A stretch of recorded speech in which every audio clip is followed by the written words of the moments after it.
ತಂದೆಯಾಗಿ ತಾಯಿಯಾಗಿ ಮಮತೆಯಿಂದ ಬೆಳೆಸಿದೆ. ಬಿಸಿಲು ಮಳೆಗೆ ನರಳದಂತೆ ನಿನ್ನ ನೆರಳಲಿ ಸಲಹಿದೆ.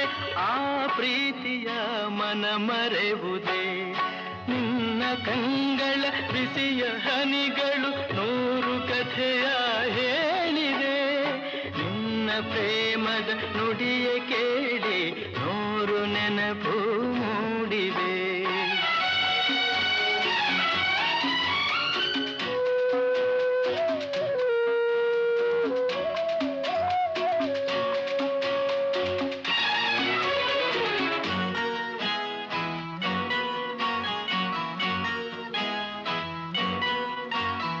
ಬಳ್ಳಿಯಂತೆ ಹಬ್ಬಿ ನಿನ್ನ ಆಸರೆಯಲ್ಲಿ ಬೆಳೆದೆನು.